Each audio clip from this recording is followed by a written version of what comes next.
안녕하세요. 오늘도 사연살롱을 찾아주셔서 감사합니다. 저는 올해로 결혼 6년차가 되는 30대 후반 여성입니다. 저랑 남편은 연상 연하 부부예요. 남편이 저보다 3살 어린데 하필이면 고등학교 때 별로 친하지도 않았던 친구의 남동생이었죠. 남편을 저를 참 오랫동안 짝사랑하고 쫓아다녔어요. 처음에는 그냥 무시하고 말았는데 10대를 지나 20대가 되고 둘 다 사회인이 되어 다시 만나니 그땐 좀 색다른 기분이었어요. 제가 알던 어린 남자애가 아닌 건장한 청년이 되어 있더라고요. 그렇게 남편과 다시 재회를 했던 날은 저에게도 잊을 수 없는 날인데 장소는 오랜만에 옛날에 살던 동네에 가서 친구들을 만나 호프집이었어요. 제가 대학에 들어가고 난 뒤 저희 집이 이사를 가서 그 동네는 참 오랜만이었거든요. 친구들도 오랜만에 살던 곳을 한번 가보자고 해서 갔던 날이었는데 그쪽 동네에 쭉 살던 남편과 재회를 했어요. 오랜만에 본 남편은 한눈에 알아보지 못할 만큼 많이 변해 있었는데 저는 변한 게 없는 건지 남편이 저를 한눈에 알아보면서 저희의 인연은 다시 시작되었어요. 그리고 농담인지 진담인지 남편은 저를 향한 마음이 여전했기 때문에 다른 여자도 못 만나고 있었다고 능청을 떨었는데요. 옛날 같으면 질색깃을 오글거리는 멘트인데 그날은 그 말이 싫지는 않았어요. 하지만 그렇다고 남편의 마음을 바로 받아줄 수는 없었는데요. 그 이유는 따로 있었죠. 남편의 누나가 저랑 별로 사이가 안 좋았기 때문이었어요. 왜 학교 다닐 때 수업 시간에 공부는 하지 않고 자기 얼굴 치장하고 남자만 좋아하는 여자애들 있잖아요. 남편의 누나가 딱 그런 애였거든요. 그리고 저는 학급 반장으로 늘 학급 활동에 비협조적인 그 아이가 눈에 가시 같은 존재였는데 하필이면 남편이 그 친구의 동생이었어요. 물론 그 친구의 동생이라 처음 알게 된 것도 있긴 했지만 이미 제가 너무 싫어하는 애의 동생이었기 때문에 별 뜻 없이 비호감이었어요. 그때 당시 남편도 살짝 껄렁껄렁해 보였거든요. 개인적으로 그런 스타일을 딱 싫어하던 저는 그 남매를 좋아할 수 없었는데 다시 재회한 남편의 모습에는 그런 스타일은 보이지 않았어요. 단정하게 입은 옷과 머리 스타일이 솔직히 제가 좋아하던 스타일이었는데 그래도 오랜만에 봐서 몇 마디 나누다 보니 사회 초년생이긴 했지만 멀쩡한 회사도 다니고 있더라고요. 그리고 다른 사심 없이 나중에 밥이라도 사주겠다고 인사치레 같은 말을 하며 명함을 줬는데 그 뒤로 정말 남편이 밥을 사달라고 연락을 해서 밥을 사주게 되었어요. 예전 드라마에 밥 잘 사주는 예쁜 누나라고 있었잖아요. 저는 뭐 예쁜 누나까지는 아니었지만 아는 동생이니까 몇 번 밥을 사주게 되었죠. 그런데 그러는 사이 제가 선입견을 갖고 봐서 그런지 남편은 꽤나 제가 생각한 것과 다르게 괜찮은 사람이었는데요. 안 된다고 아무리 생각해도 마음이 점점 남편에게로 기울더군요. 그리고 여전히 제가 좋다는 남편은 그야말로 밀당이라도 모르는 건지 무조건 저에게 직진이었는데 그 박력에 제가 지고 말았죠. 그러면서 자연스럽게 그 날라리 같았던 남편의 누나, 신우에 대해 알게 되었는데 어릴 때부터 발랑 까져 있더니 어린 나이에 속도 위반으로 사고를 쳐서 결혼을 했다고 하더군요. 게다가 신우의 시댁이 꽤나 엄한지 초반에는 시집살이 때문에 신우가 사내 만에 시끄러웠다고 했는데요. 그래도 인연은 인연인 건지 위태위태해도 결국은 애 둘 낳고 잘 살고 있다고 들었어요. 게다가 아이 둘이 연년생으로 천생연분이 따로 없다며 남편이 말했는데 덕분에 시어머니 그러니까 신우의 친정엄마가 애 봐주느라 고생을 많이 하셨다고 하더라고요. 정말 그때 우리 엄마는 광복을 맞이한 독립군 같았어. 얼마나 좋아하던지 아주 입꼬리가 내려올 생각을 하지 않더라고. 우리 누나만 울상이었지. 친정하고 멀리 살면 이제 자기 애들 자기가 봐야 하니까. 그게 그렇게 싫은가 봐. 자기가 낳은 자기 애인데. 정말 내가 내 얼굴에 침 뱉는 거 알지만 나는 우리 누나 같은 여자 딱 싫어. 우리 누나 걸핏하면 매형한테 거짓말하고 우리 집에 애들 맡기고 나이트 간 거 알아? 자기 친구들은 시집 안 간 처녀들이니까 그 친구들이랑 놀아야 한다고 말 같지도 않은 소리를 했어. 아빠 알면 뒤집어진다고 나랑 엄마만 알고 있었는데 정말 입이 간지러워 죽는 줄 알았다니까. 나도 남잔데 내 와이프가 그런 생각하면 싫잖아. 그뿐인 줄 알아? 어느 날은 말도 하지 않고 애만 맡기고 자기 친구들이랑 2박 3일 제주도 여행 간 적도 있다. 우리 엄마 진짜 불쌍하지 않아? 정말? 걔 정말 대박이다. 학교 다닐 때도 하는 짓 보면 골 때렸는데 애 엄마가 되어도 달라지지 않는구나? 이런 말 기분 나쁠지 모르는데 니네 누나 학교 다닐 때도 진짜 유명했어. 무슨 연예인 한다고 밀가루 귀신처럼 화장을 허옇게 하고 교복 줄여서 터질 것처럼 입고 다녔는데 나중엔 진짜로 터졌다니까. 나 그거 알아. 그래서 그 교복 때문에 우리 누나 엄마한테 뒤지게 맞았잖아. 공부도 안 하는데 교복 다시 사야 하냐고. 진짜 먼지나게 맞았다. 그래? 그래서 결국엔 교복 안 사고 체육복만 입고 다녔구나? 근데 그게 전혀 나아지지 않았다는 거네. 그런 거 보면 사람은 정말 안 변하나 봐. 그런 게 그렇게 쉽게 변할 리가 없지. 그래도 뭐 집신도 짝이 있다고 결혼해서 애 낳고 잘 살잖아. 매형이 모르는 게 약이야. 그래, 그런 거 보면 진짜 신기해. 인연이라는 거 진짜 있나 봐. 그럼 있지. 그러니까 우리가 이렇게 다시 만났잖아. 나는 우리가 다시 만날 줄 알았어. 내가 기다린 보람이 있지. 근데 누나는 언제 내 마음 받아줄 거야? 뭐? 너 아직도 나 좋아해? 난 농담하는 줄 알았는데. 너 나 놀리는 거면 죽는다. 내가 왜 그런 걸로 장난을 쳐. 나 진심이야. 진심 아니었던 적 한 번도 없다니까. 남편은 이렇듯 늘 대화의 기승전 고백으로 저에게 늘 한결같은 마음을 표현했어요. 그리고 어림도 없다고 생각한 제 마음도 시간이 지나면서 흔들리기 시작했는데요. 남편의 마음을 받아주지 못했던 이유는 한 가지였죠. 제가 싫어하는 기집애의 동생이라는 것이 저에겐 넘을 수 없는 산처럼 느껴졌어요. 하지만 안 된다고 생각하면 더 끌리는 게 마음인 건지 제 마음도 점점 남편을 향해 기울었는데 나중엔 내가 결혼을 하겠다는 것도 아닌데 뭘 이런 고민을 하고 있나 싶었어요. 그래서 마음이 가는 대로 남편과 연애를 시작하게 되었고 연애를 하는 동안에는 남편이 딱히 저보다 어리다는 그런 느낌은 받지 않았어요. 오히려 그동안 했던 연애와 다르게 남편이 저에게 엄청 잘해줘서 좋았는데 그런 좋아하는 마음이 커지면 커질수록 또다시 고민이 찾아왔는데 연애의 끝이 결혼은 아니지만 제 나이가 나이인 만큼 저도 결혼에 대한 생각을 많이 하게 되었어요. 그때도 물론 남편은 무조건 저랑 결혼하겠다는 마음이었는데 결혼하면 그땐 정말로 꼴도 보기 싫은 그 기집애를 가족으로 봐야 하니 그건 정말 싫더라고요. 하지만 남편과 헤어지는 건 더 싫었기 때문에 저는 늘 행복하면서도 고민이 많았는데요. 타이밍도 딱 좋게 저희 집에서 결혼하라고 저를 달달 볶기 시작했죠.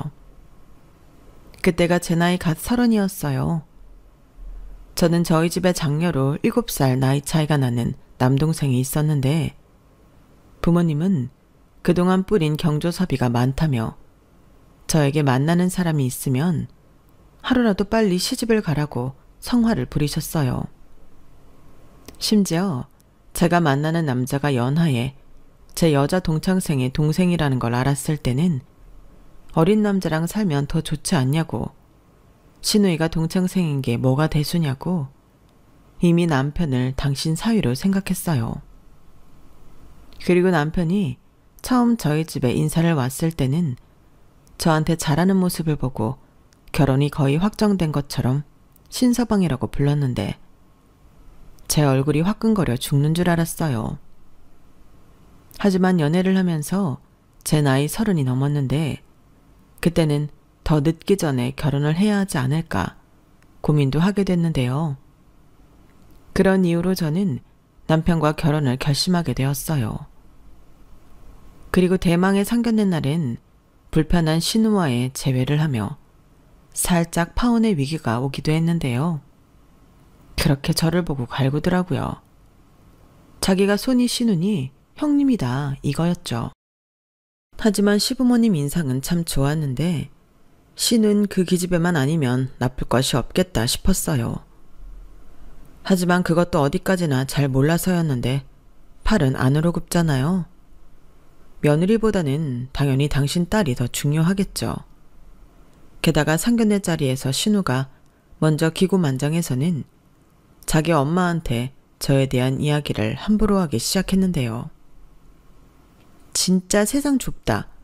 어떻게 네가 내 동생이랑 그렇고 그런 사이가 돼서 우리 집에 시집을 오냐? 엄마, 제 성격 진짜 지랄 맞아. 융통성도 없고 잘난 척은 또 얼마나 하는데. 은호제 분명히 꽉 잡혀 살 텐데 엄마 그래도 괜찮아? 엄마 아들 뺏기는 거야. 잘 생각해. 뺏기긴 뭘 뺏겨. 나는 얼른 다 털어버리고 홀가분해지고 싶어. 그리고 둘이 좋다고 하는데 안 시킬 이유가 뭐가 있냐? 너야말로 그 입 좀 닫아. 그래, 누나 진짜 유치하게 왜 이래. 사람 면전에 두고 이게 무슨 매너야? 누나가 내 여자친구한테 자격지심이 있어서 싫어하는 건 잘 알겠는데 괜한 이간질 하지 마. 조금 있으면 장인 장모님 오시는데 누나가 그러면 집안 망신이야. 뭐래? 저기 눈깔이 삐어서. 너는 너보다 나이도 많은데 제가 왜 좋냐? 좋아하는데 왜가 어딨어. 나는 그냥 다 좋아. 좋아서 미쳐 죽어. 그러니까 삼자는 빠지라고. 정말 시끄러워서 못 살겠네. 니들 둘 다 조용히 안 해? 조금 있으면 사돈 되실 분들 오시는데 그 입들 좀 닫아. 내가 정말 새 식구 앞에서 창피해서 얼굴을 못 들겠네. 아, 지민아, 미안하다. 이럴 줄 알았으면 민경이 쟤는 오지 말라고 할걸. 내가 생각이 짧았네. 그나저나 둘이 사이가 얼마나 안 좋았으면 우리 딸이 이러는 거니? 나 참. 저는 차마 댁의 따님이 날라리여서 반장이었던 저랑 많이 싸웠어요. 라는 말을 하진 못했어요. 그냥 좋고 나쁠 것이 없었다고, 서로 여러모로 달라서 편견 같은 게 있었다고 최대한 좋게 포장을 했는데 말을 하면서도 내가 지금 무슨 말을 하고 있는 건지 웃기더라고요. 그리고 그날은 무슨 정신인지 모르게 상견례를 마쳤는데 다행히 저희 부모님이 상견례 장소에 도착하고 우려했던 신우의 입방정은 없었고 이걸 고맙다고 해야 하는 건지 모르겠지만 저희 두 사람은 상견례 자리를 시작으로 본격적인 결혼 준비에 들어갈 수 있었어요. 저희가 모아놓은 돈과 양가에서 똑같이 5천만 원씩 1억을 해주셨는데 제가 모은 돈이 조금 더 많았기 때문에 결혼 자금은 제가 더 많이 쓰게 되었죠. 하지만 그걸 치사하게 아깝다고 생각한 적은 한 번도 없었는데요. 어차피 한 가족이 되어 함께 사는데 네 돈 내 돈 따질 필요는 없다고 생각했어요. 그리고 결혼하고 대망의 첫 명절이 다가왔고 저는 솔직히 처음으로 남의 집에서 보내는 명절이라 뭔가 기분이 묘했는데 그러면서 살짝 걱정이 됐어요. 저희 친정은 진작부터 저희 할머니가 제사나 차례 같은 걸 전부 절에 맡기셨는데 그래서 명절이면 온 가족이 여행을 가거나 각자 집에서 편하게 쉬었거든요. 그런데 반면 남편한테 들어보니 시댁은 명절을 그야말로 제대로 지내는 집이었는데요. 어릴 때 저희 엄마가 명절이면 고생하던 걸 많이 봐서인지 겁이 났던 게 사실이었죠. 그때 당시 먼저 시집을 간 친구들이 저한테 겁을 많이 주기도 했어요. 야, 명절이면 며느리들은 그냥 일꾼이야. 진짜 후손인 남자들은 술 먹고 놀고 자빠져 있고, 시어머니도 며느리 보면 이제부터는 자기도 편하게 지내겠다고 며느리만 시키는데 진짜 서럽다. 나는 참 명절에 엄마 보고 싶어서 울었잖아. 라는 식의 말을 정말 많이 들었는데 평소 시부모님이 그렇게 몰상식한 사람들이 아니라고 생각했던 저는 반신반의했어요. 하지만 명절이 끝나면 이혼율이 치솟는다는 말을 들었을 때는 저도 이만저만 걱정이 아니었는데요. 그야말로 겁을 제대로 집어먹었죠. 저는 할 줄 아는 것도 없었으니까요. 그저 시키면 시키는 대로 할 생각이었는데 잔뜩 긴장하고 있는 저에게 남편이 그랬어요. 뭘 그렇게 한숨을 쉬어. 우리 집 명절 그렇게 거창하게 안 해. 그냥 간단하게 남들 하는 것만큼만 하지. 전 부치고 음식 몇 가지 해서 차례 지내고 식구들끼리 먹고 땡이야. 걱정할 필요가 없다니까. 라고 하는데 남편이 하도 자기 말을 믿으라고 하니 믿고 싶었죠. 하지만 시어머니의 전화에 저는 남편의 말을 마냥 믿을 수는 없었는데요. 지민아, 나다. 다음 주에 명절이잖아. 며느리는 원래 명절 연휴 하루 전에 오는 거다. 차례 지낼 음식 해야지. 라고 하셨는데 뭘 얼마나 하시길래 명절도 되기 전에 오라고 하실까 걱정이 됐어요. 그리고 남편한테도 정말 간단히 하는 거 맞냐고 한 소리 했는데요. 남편은 조금 당황한 듯 하더니 여차하면 자기가 도와주겠다고 큰 소리를 뻥뻥 쳤죠. 그런데 막상 명절 하루 전날 시댁에 가니 어마어마한 양의 음식 재료가 저를 기다리고 있었는데 그때는 남편도 많이 놀란 눈치였어요. 제 눈치를 살살 보며 엄마, 뭐가 이렇게 많아? 우리 원래 이렇게 안 하잖아. 라고 했는데요. 시어머님이 남편 말에 정색하며 그러셨어요. 무슨 소리야. 우리 원래 이렇게 했어. 그동안 엄마가 혼자 다 하느라 얼마나 힘들었는데. 네가 몰라서 하는 소리야. 괜히 안 하던 참견하지 말고 거실에서 네 아빠랑 TV나 봐. 냉장고에 술 있으니까 갖다가 마시고. 지민아, 저기 앞치마 있으니까 그거 입어라. 저는 시어머니의 말을 듣고 한 가지 생각밖에는 들지 않았어요. 속았다. 난 오늘 죽었다. 이런 생각뿐이었는데 앞치마를 입으니 그때부터는 시어머님이 정신없이 이거 해라 저거 해라 지시가 떨어졌어요. 그리고 시어머니가 하시는 행동을 보니 남편 말처럼 평소에는 간단히 하다 며느리 봤다고 이것저것 욕심을 낸 티가 났는데요. 어차피 일은 벌어졌고 결혼하고 첫 명절이니 괜히 밉보일 필요가 없어. 저는 이 고비를 잘 넘겨보자 긍정적으로 생각했어요. 시어머니도 이렇게 몇 번 하다 보면 당신도 힘들어서 줄이실 거라고 생각했거든요. 그리고 저는 정말 음식을 할 줄 아는 게 없어서 혼자 단독으로 뭘 할 수도 없었는데요. 에휴, 시어머님이 한숨을 쉬시더니 저한테는 주방 한쪽에서 전을 부치라고 하셨어요. 그나마 저는 뒤집기만 하면 되니까 상대적으로 쉽다고 생각했는데 익었는지 덜 익었는지 분간도 가지 않고 기름도 튀고 종류와 양도 많으니 허리랑 다리도 아프고 너무 힘들더군요. 제가 무슨 전집에 취직한 것도 아닌데 전기팬에 붙여야 할 전이 끝도 없이 밀려왔어요. 시어머니가 어찌나 손이 빠른지 제 앞에서는 어느덧 자기 순서를 기다리는 식재료가 한가득이었는데 절로 한숨이 나왔었죠. 그러자 시어머님이 조상님한테 올릴 음식 하면서 한숨 쉬는 거 아니다. 괜히 부정 탄다. 라며 눈치까지 주셨는데 이게 말로만 듣던 며느리가 감당할 명절이구나 싶었어요. 하지만 세상 모든 며느리들이 명절을 이렇게 보내는 건 아니었는데 그 중에 한 명이 바로 저희 신우였죠.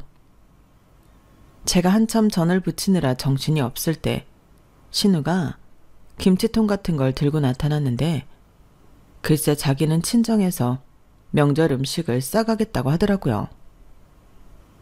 그러면서 저한테 야 김지민, 아니지 올케, 결혼하고 첫 명절 소감이 어때? 음식은 좀 해봤나? 명절 음식은 안 해봤지? 이참에 전 좀 잘 붙여봐. 대신 예쁘게 잘 붙여야 해. 나 그거 가지고 우리 시댁 갈 거거든. 라고 했는데 성격 같아서는 들고 있던 뒤집개를 확 던져버리고 싶었어요. 하지만 저보다 남편이 먼저 나서서 자기 누나한테 한 소리 했는데 제가 하고 싶은 말을 그대로 해줘서 다행이라면 다행이었죠. 누나 너는 양심도 없다. 같이 하고 누나가 한 걸 가져가야지. 어떻게 우리 와이프가 만든 걸 가져간대? 야, 나도 할 일 있어. 엄마도 와서 나물도 무치고 튀김도 할 거거든? 저는 이미 올케가 하고 있으니까 그렇지. 좁아 터진 주방에서 둘이나 앉아서 전을 부치리? 알지도 못하면서. 그래, 나는 모른다. 그래도 내 와이프 힘들게 하는 건 못 참아. 지랄하네. 올케는 좋겠다. 저렇게 앞뒤 분간도 하지 않고 올케 편드는 남편이 있어서. 우리 엄마 서러워서 어째? 그래, 나 서럽다. 아들 새끼 키워봤자 소용없어. 아까 왜 이렇게 많이 하냐고 나한테도 한 소리 했어. 진짜? 아주 애처가 나셨네. 아니지, 올케가 내 동생한테 뭐라고 한 거 아니야? 내 말이 맞지? 그런 적 없고요. 저 사람이 명절 간단히 한다고 걱정하지 말라고 했는데 생각보다 뭐가 많으니까 자기도 민망해서 그런 거예요. 결국에는 올케 눈치 본 거네. 평소에 얼마나 내 동생을 잡고 살면 그래? 저는 신우의 말에 저도 모르게 두 손에 힘이 꽉 들어갔어요. 그리고 신우 앞에서 기름이 흥건한 전 하나를 신경질적으로 뒤집었는데요. 그 탓에 기름이 신우한테 튀었죠. 그러자 뜨겁다고 난리를 치며 오도방정을 떠는데 솔직히 너무 고소했어요. 하지만 시어머니는 자기 딸이 걱정됐는지 저에게 너도 참 조심 좀 하지. 우리 딸 피부도 약한데 이를 어쩌면 좋아. 너 얼른 아빠한테 연고 달라고 해서 빌라. 흉지면 안 되니까. 그리고 너도 조심해라. 무슨 기름을 그렇게 많이 부었어? 라며 싫은 소리를 하셨는데요. 그땐 살짝 서운하긴 하더군요. 왜 친정엄마가 보고 싶은지 알 것 같았어요. 그리고 신우는 하는 일도 없으면서 이것저것 더럽게 많이 싸갔는데 시어머니도 뭐라고 하지 않으셨어요. 오히려 하나라도 더 챙겨주라고 하셨는데 나중엔 당신도 저보기 민망하셨는지 쟤네 시어머니가 몸이 안 좋으셔서 3년 전인가 그때부터 며느리들한테 음식 해오라고 해. 그러면서 그렇게 이건 맛이 없다. 이건 모양이 안 예쁘다. 트집을 잡는다고 하는데 제 동서가 음식을 그렇게 잘한댄다. 그래서 맨날 비교당하고 그런다고 해서 나도 어쩔 수 없이 도와주는 거야. 네가 이해해라. 라고 하셨는데요. 이해는 개뿔. 그 순간에는 그 집 식구들 전부 얄미웠죠. 제 눈치를 살살 보며 이러지도 저러지도 못하고 시아버님과 술 먹고 자빠져 자는 남편도 꼴보기 싫었어요. 그런데 더 대박은 다음날. 그러니까 명절 하루 전날 저녁. 남편은 집에 가서 편하게 자고 저는 가지 말라고 한다는 거였는데요. 너는 새벽에 일어나서 나랑 차례 지낼 준비해야지. 쟤는 그냥 시간만 맞춰오니까 가서 편하게 자라고 하고. 너는 방에 이불 깔아줄 테니까 거기서 대충 눈 좀 붙여.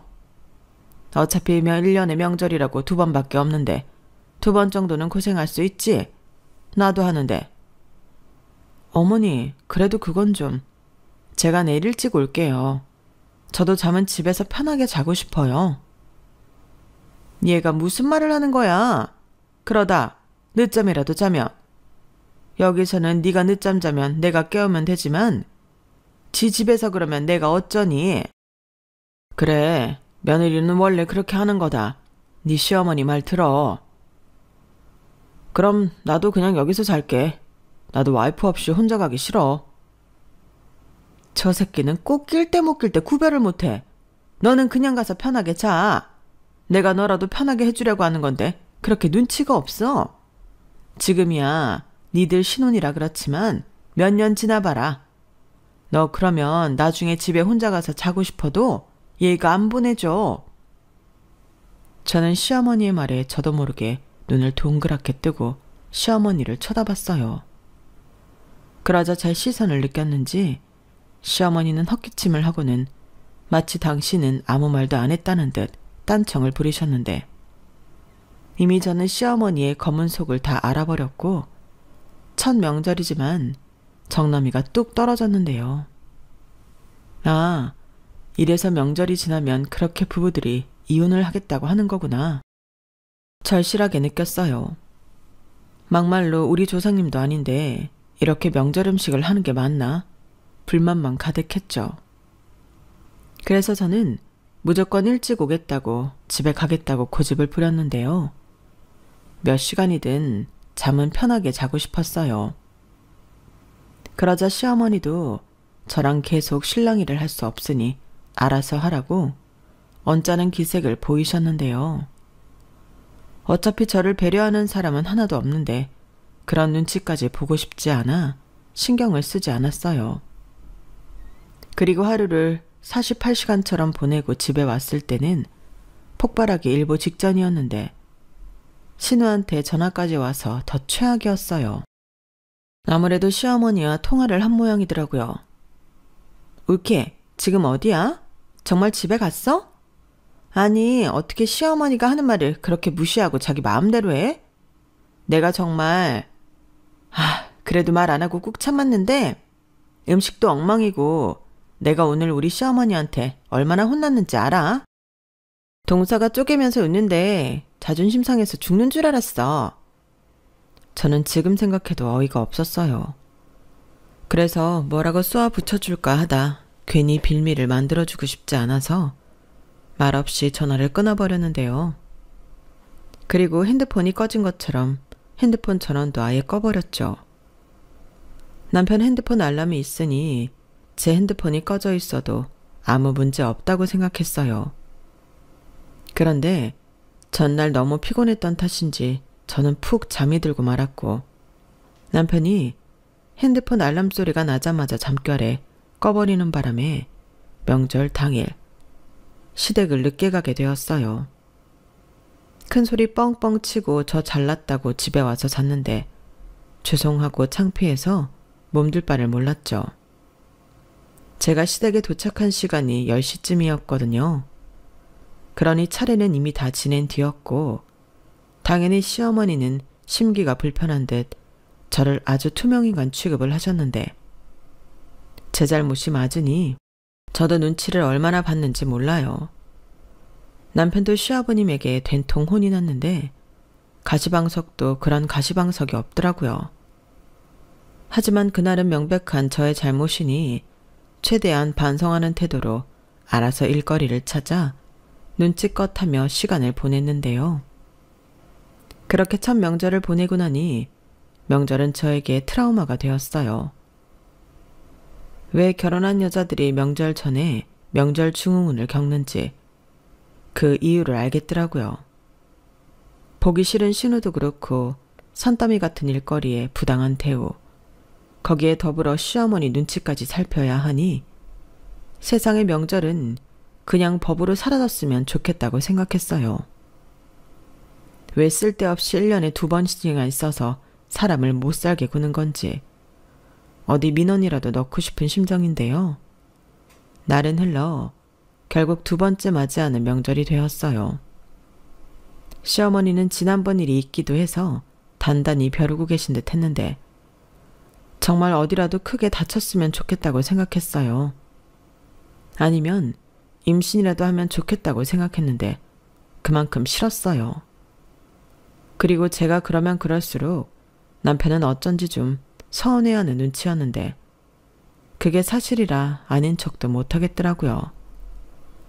이런 게 현실 결혼 생활이라는 걸 그때 실감했는데 여지없이 시어머니가 명절 연휴 하루 전날 저더러 음식을 하러 오라고 하시더군요.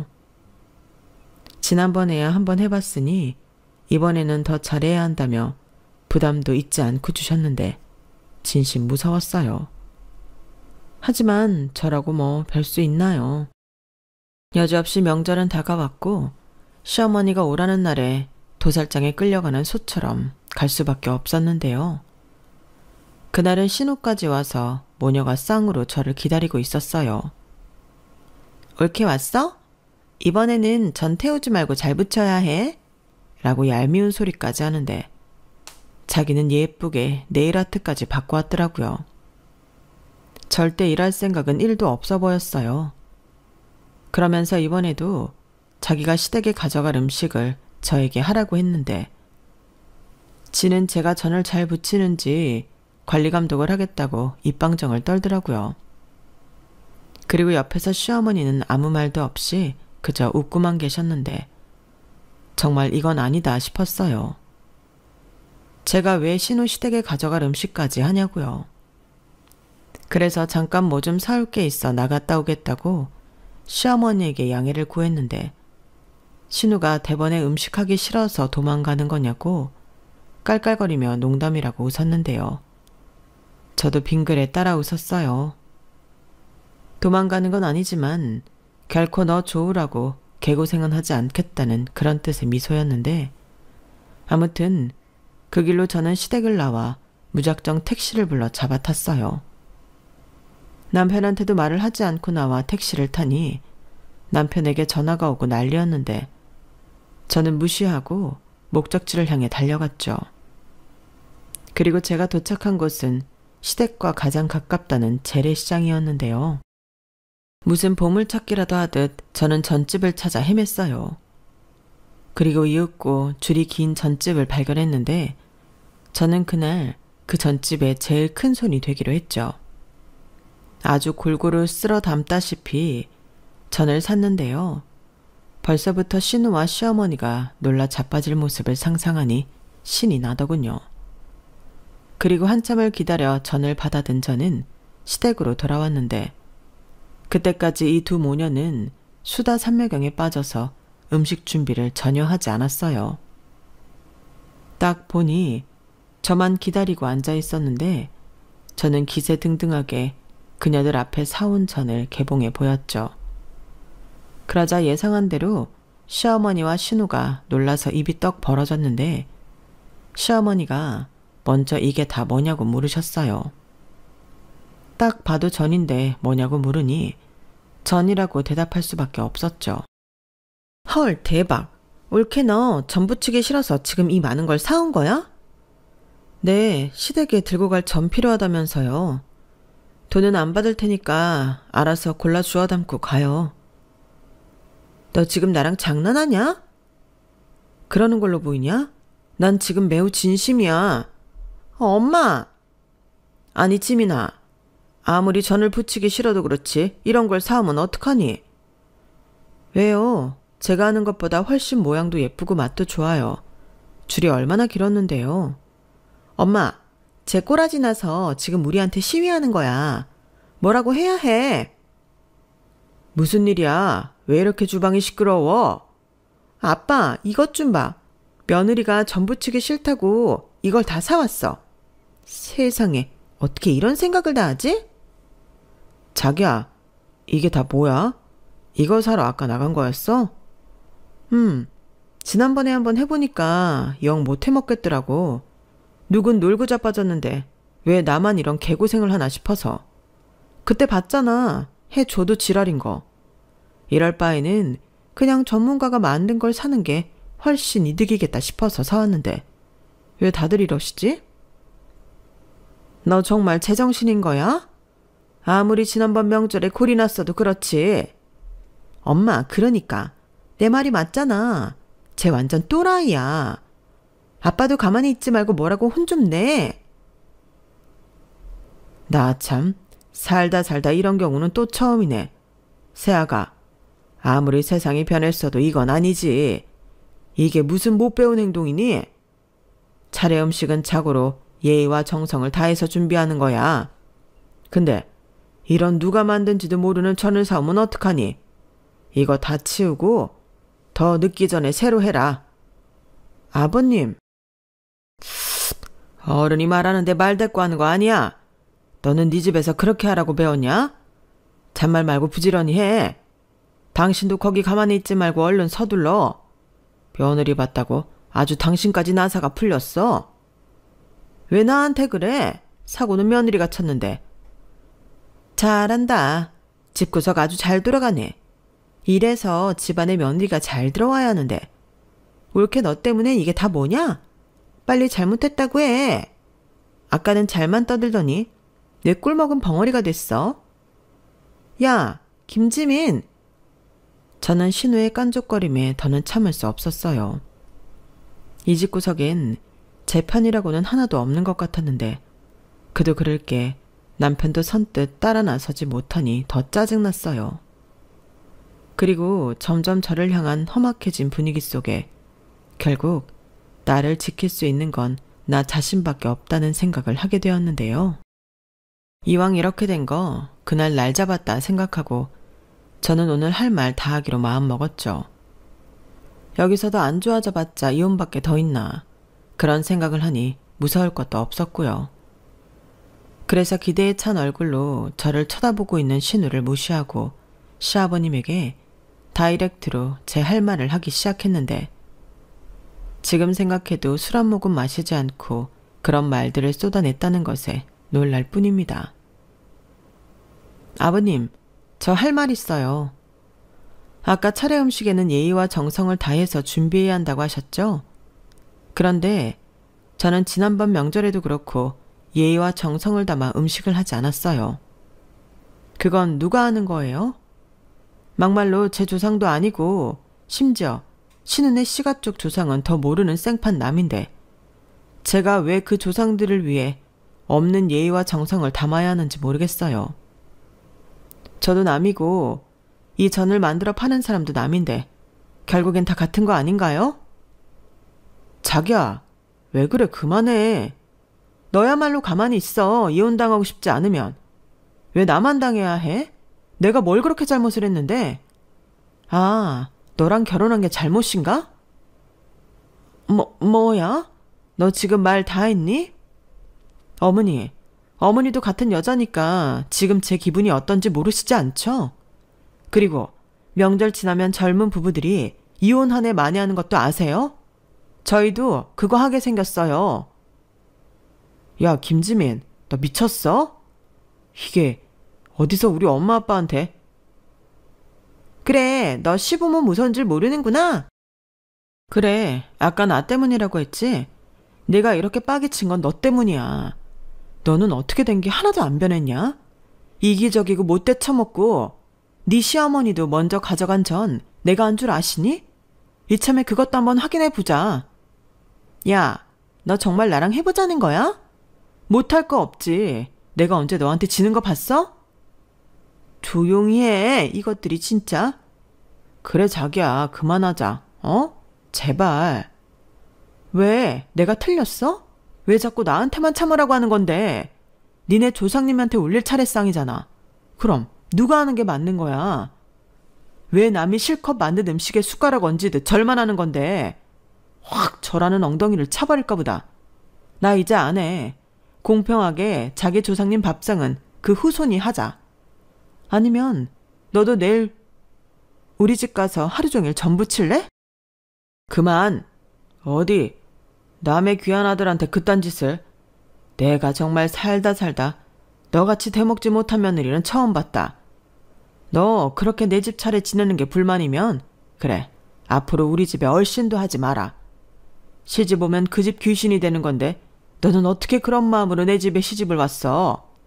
당신도 문제야. 아니, 며느리 교육을 어떻게 시켰길래 이 꼴을 보게 해, 남사스럽게.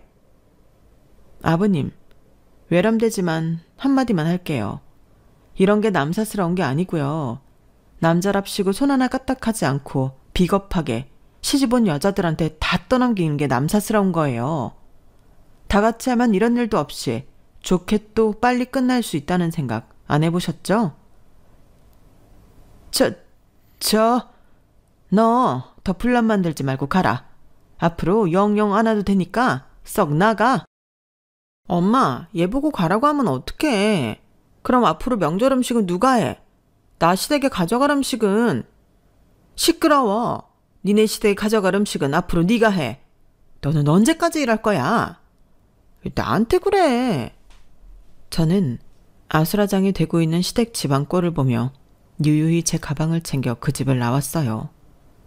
그러자 정말로 가면 어떡하냐고 남편이 나와서 저를 붙들고 말렸는데 제가 죽일 듯 째려보니 주눅이 들어서 저를 잡았던 손을 놓더라고요. 사실 저는 그때 나는 이대로 이혼의 수순을 밟게 되겠구나. 집에 와서 앞으로 어떻게 해야 할지 고민하고 있었는데요. 그날 남편은 집에 들어오지 않았어요.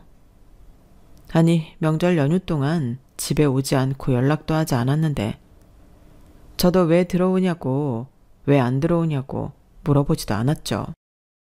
저도 한 짓이 있으니까요. 하지만 저는 제 행동에 있어 후회는 없었는데 제 스스로 불합리하다 느끼는 것을 참고 사는 건 행복한 결혼 생활이 아니라고 생각했어요. 물론 그런 과정에 있어 저도 과했다는 건 인정하는 부분인데 싸움이라는 게 그렇잖아요. 그리고 제가 한 행동에 저는 얼마든지 책임을 질 용의가 있었는데 명절 연휴가 끝나고 마지막 날 집에 돌아온 남편은 마음고생을 얼마나 했는지 꼴이 말이 아니었고 안 봐도 비디오인 게 시부모님에게 많이 시달린 모양이었는데요. 그때였어요. 남편이 저에게 자기야, 잘했어. 그리고 내가 앞으로 명절은 나만 가는 걸로 합의 봤다. 그러니까 앞으로 자기는 명절 스트레스 같은 거 받지 않고 살아도 돼. 라고 생각지도 못한 말을 했는데 순간 저는 벙진 얼굴로 다 들었는데도 무슨 말이냐고 남편에게 되물었어요. 뭐? 지금 뭐라고 했어? 명절에 뭐가 어떻다고? 왜 못 알아듣고 그래? 자기는 앞으로 명절에 우리 집에 안 가도 된다고.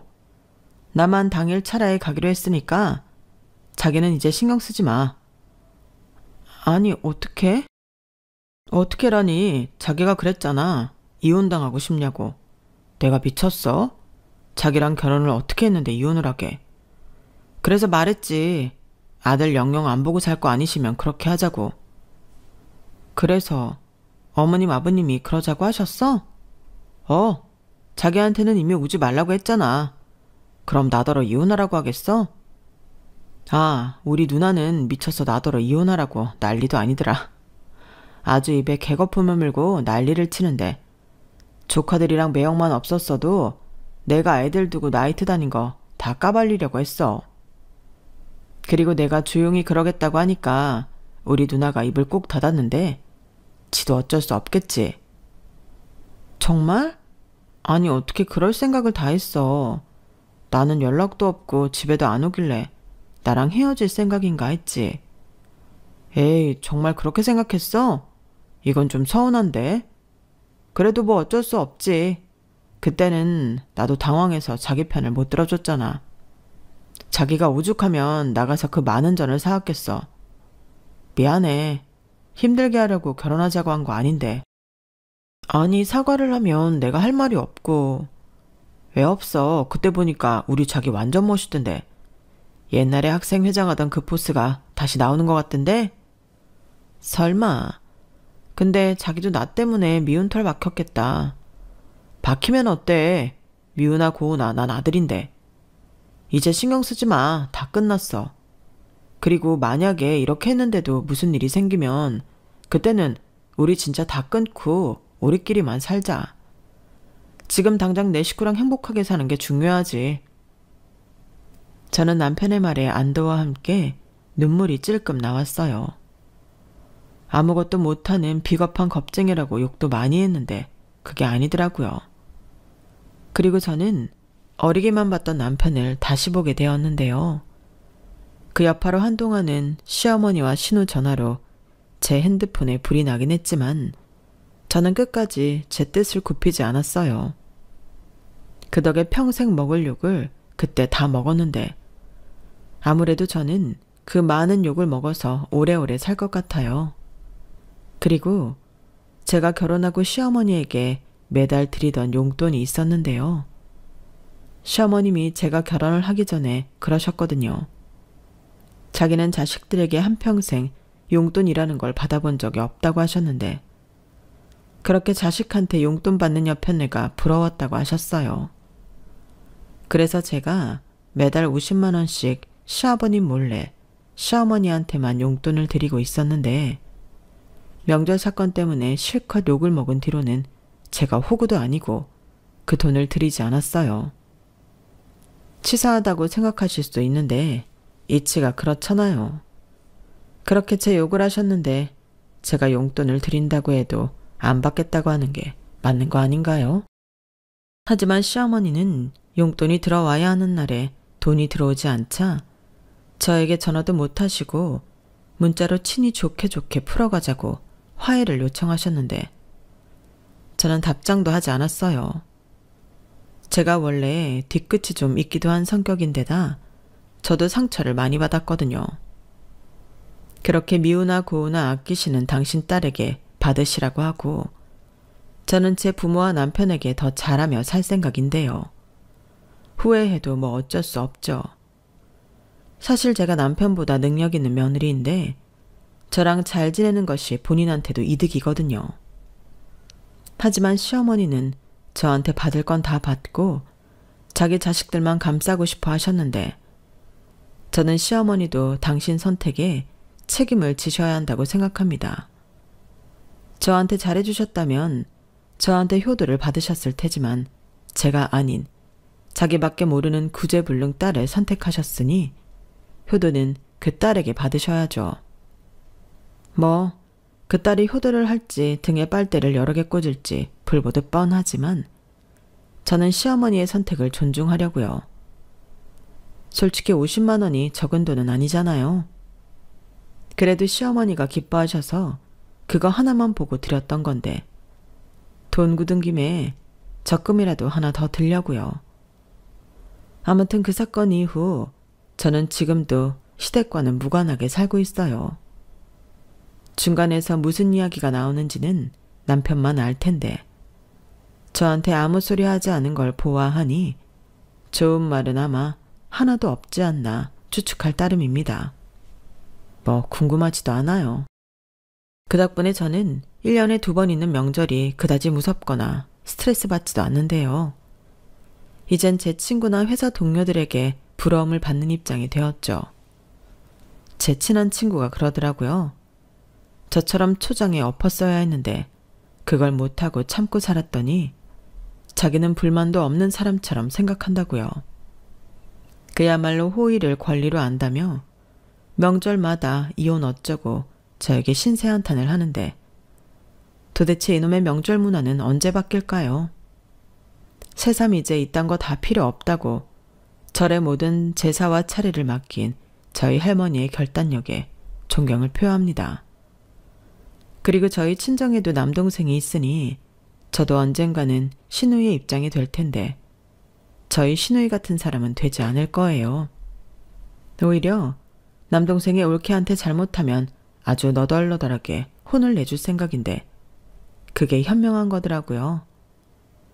저는 비록 시댁에서 배려와 존중을 받지는 못했지만 저희 친정에 시집올 미래의 올케한테는 그런 걸 꼭 해낼 겁니다. 저희 부모님한테도 단단히 일러뒀어요. 그리고 현재 저는 남편과 아주 잘 먹고 잘 살고 있는데 저도 그렇고 남편도 승진해서 더 여유가 생겨났어요. 덕분에 집도 매매해 작년 가을에는 이사도 했는데요. 최근 얼마 전 신우가 무슨 돈 사고를 쳤는지 남편에게 돈을 좀 빌려달라고 했나 보더라고요. 하지만 저희 집 경제 관리는 모두 제가 하고 있기 때문에 남편이 저에게 얘기해보라고 토스한 모양인데, 그래서인지 신우가 새삼 친절한 말투로 저에게 연락을 해왔어요. 돈 빌려달라고요. 그것도 무려 1억이라는 큰 돈이었는데 당연히 빌려줄 리가 없죠. 일단 그런 큰 돈이 현금으로 있지도 않았고요.